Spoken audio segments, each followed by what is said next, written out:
Fala comigo, gente boa! Lembrando que, sempre quando eu me refiro à isomeria, são compostos que possuem a mesma massa molar, a mesma fórmula molecular e diferem na fórmula estrutural. A isomeria, ela pode ser isomeria plana, isomeria espacial. Essa isomeria espacial, ela pode ser isomeria geométrica e óptica. A única isomeria que não difere as propriedades físicas dos compostos é a óptica.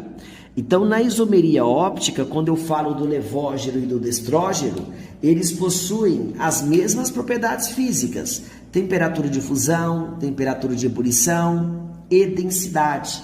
Tudo bem? Agora, aluninhos, na isomeria plana e na isomeria geométrica, as propriedades físicas são diferentes.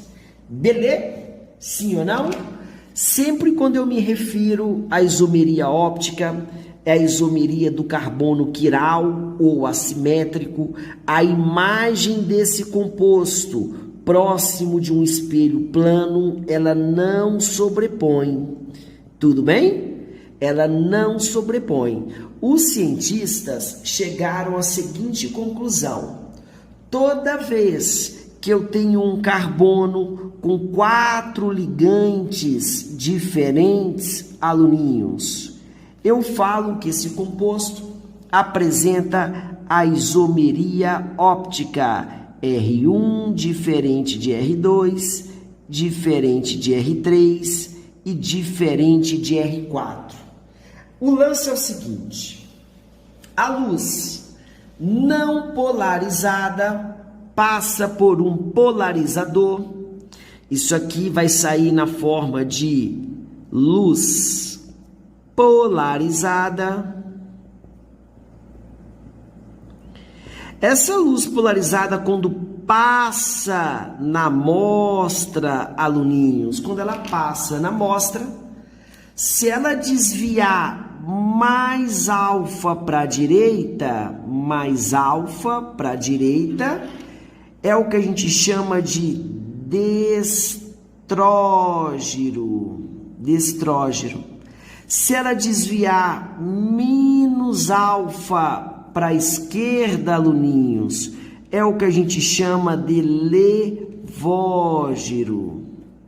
Se isso aqui não sofrer desvio, é o que a gente chama de mistura racêmica. Primeira ideia muito importante: para essa luz polarizada não sofrer desvio, significa que a cada 100 moléculas presentes nessa amostra, eu tenho 50 moléculas de estrógeno e 50 moléculas levógeno. Beleza? Sendo assim, essa luz polarizada, ela não sofre desvio. Agora, preste muita atenção nessa dica do teacher. Quando eu tenho moléculas com apenas um único átomo de carbono quiral, você observa que quando essa molécula aproxima num espelho plano, o B de bola está aqui, A de amor está aqui, W de Wilson está aqui, M de Marcelo está aqui. Essa imagem em relação a essa, isso aqui não sobrepõe.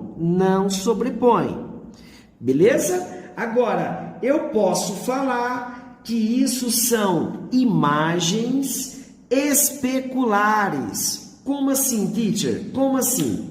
Se isso aqui eu tenho certeza que eu estou me referindo ao destrógeno, o cara que aparece desse lado é o levógeno.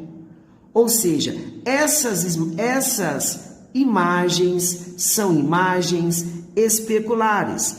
Quando isso acontece, a gente chama isso de enantiômeros.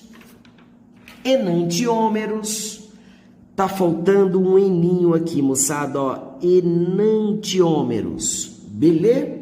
A gente chama isso de enantiomorfos, a gente chama isso de antípoda óptica. Tudo bem? Agora, aluninhos, quando eu tenho moléculas com 2 ou mais carbonos quirais, essas imagens não são imagens especulares. Quando eu falo que esse cara aqui é destrógeno e esse cara aqui é levógeno, eu tenho certeza que esse aqui sofre um desvio de mais alfa e esse aqui um desvio de menos alfa. Quando eu tenho moléculas e essas moléculas elas possuem 2 ou mais carbonos quirais, tudo bem? A gente costuma dizer que não são imagens especulares. Então, a gente vai chamar isso de diastereisômeros ou diasterômeros. Diasterômeros. Belezinha, moçada? Sim ou não? Essas palavrinhas são importantes porque elas podem aparecer em exercícios. Combinado? Um outro detalhe muito importante é quando eu quero identificar o carbono quiral no ciclo. Então, eu bato o olho nesse composto. Eu suspeito que isso aqui é um carbono quiral e isso aqui é um carbono quiral. Eu vou chamar isso aqui de 1, eu vou chamar isso aqui de 2. Na verdade, aluninhos, o que eu vou fazer? Eu quero identificar o 1. Então, eu vou fazer melhor. Eu vou chamar isso aqui de 1, 2, 3 e 4. Legal. Então, preste atenção.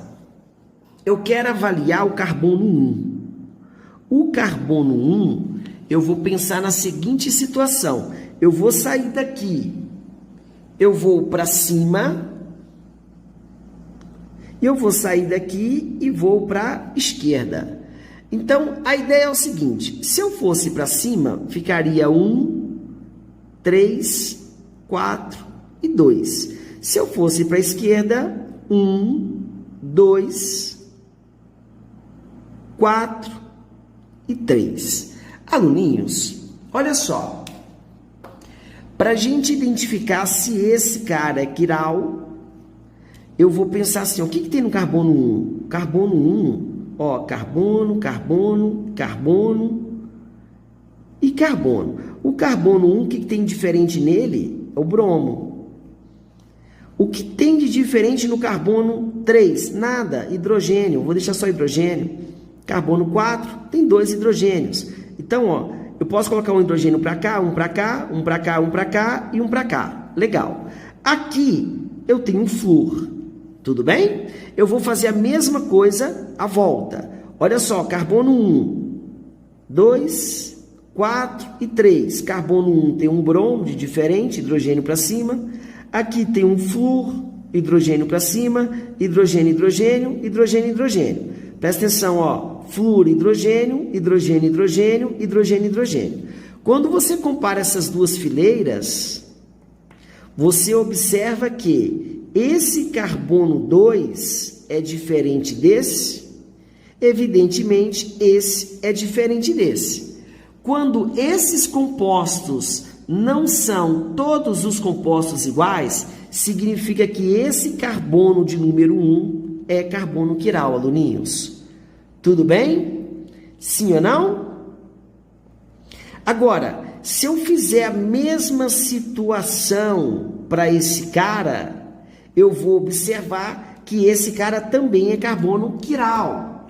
Nesse primeiro exemplo, asterisco, carbono quiral, carbono quiral. Eu tenho 2 carbonos quirais.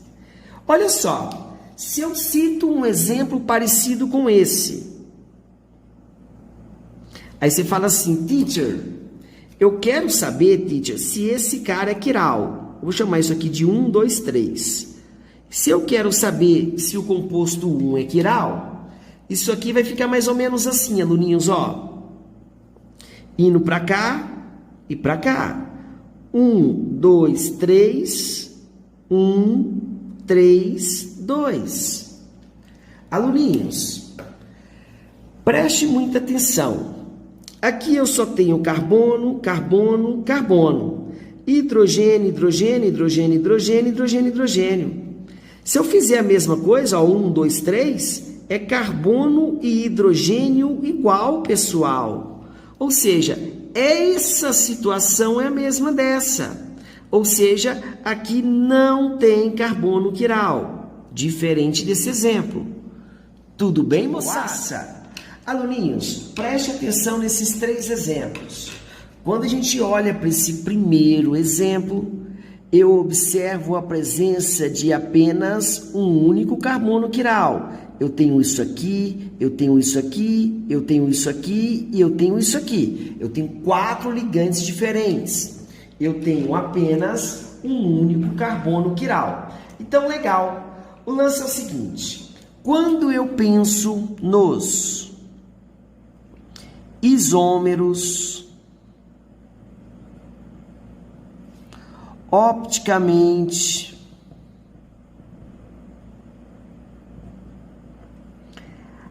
ativos, a gente costuma abreviar com IOA. Esses isômeros opticamente ativos, a gente costuma falar que é 2 elevado a N. Esse N seria o número de carbono quiral. Se eu tenho um carbono quiral, 2 elevado a 1, eu tenho 2 isômeros opticamente ativos. Evidentemente, nesse exemplo, esses 2 isômeros opticamente ativos seria um destrógiro e outro levógiro. Concorda comigo que quando eu tenho um único isômero opticamente ativo, se eu considero o destrógiro, a imagem dele seria o levógero. Isso aí, a gente fala que eles são enantiômeros. Belezinha? Sim ou não? Agora, quando eu me refiro aos isômeros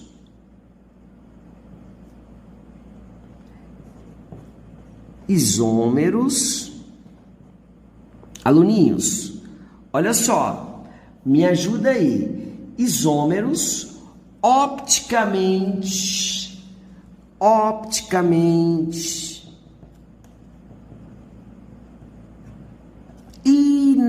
inativos. A abreviação disso, IOI. Isso aqui seria 2 elevado a N dividido por 2. Então, moçadinha, eu vou pensar na seguinte situação. 2 elevado a N dividido por 2, 2 elevado a 1 dividido por 2, isso aqui vai dar 1. Isso aqui seria o que a gente chama de mistura racêmica. Tudo bem, moçada? Sim ou não? Quando eu penso nesse segundo exemplo, eu tenho algo parecido com isso. Eu observo um carbono quiral aqui, 1, 2, 3, 4 ligantes diferentes, e outro carbono quiral aqui, ó, 1, 2, 3, 4. Se eu tenho 2 carbonos quirais, quando eu acho os isômeros opticamente ativos, isso aqui é 2 elevado a N, 2 elevado a 2, são 4 isômeros. Teacher, quais seriam esses 4 isômeros? Se eu tenho 2 carbonos quirais, eu posso ter o primeiro carbono, destrógero, destrógero, destrógero, levógero, levógero, levógero, levógero, levógero e levógero, destrógero. Eu teria essas 4 situações, essas 4 possibilidades. Belezinha? Aluninhos, quando eu penso nos isômeros opticamente inativos, isso aqui é 2 elevado a N sobre 2, 2 ao quadrado sobre 2, isso aqui seria o número de mistura racêmica, que eu teria 2 possibilidades. Agora, esse terceiro exemplo, o terceiro e último exemplo, seria um caso à parte, um caso especial. Observa que se eu dividir essa molécula ao meio, essa parte 1 é igual à parte 2. Tudo bem? Então, o que eu teria nesse composto de diferente? A primeira situação, aluninhos, é eu pensar no destrógeno. Se eu penso no destrógeno, o que vai acontecer? Eu tenho um carbono quiral e eu tenho 2 carbonos quirais. Concorda comigo? Se esse cara é alfa, esse cara é alfa, o desvio final aqui em graus seria de 2 alfa. Agora, se eu penso no composto levógeno, a segunda possibilidade, levógeno, menos alfa, isso aqui seria menos 2 alfa. Isso aqui, como é um exemplo à parte, inclusive é muito difícil aparecer em vestibular esse exemplo, eu poderia pensar no meso. O meso seria assim, ó. Você observa que esse nome até agora ele não aparece, só vai aparecer para esse exemplo, que é a parte. Composto com demeso, eu poderia associar a seguinte situação. Esse cara ser o que? Levógeno e esse cara ser destrógeno, ou vice-versa. Então ficaria mais alfa com menos alfa, isso aqui não teria desvio, o que a gente chama de meso. Então, na verdade, quando eu tenho um composto parecido com esse, eu volto a frisar que é muito difícil aparecer essa situação em vestibular, eu teria 3 possibilidades.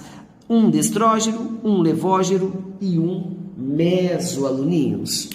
Combinado, galera? Um beijo no coração de todos vocês e um abraço.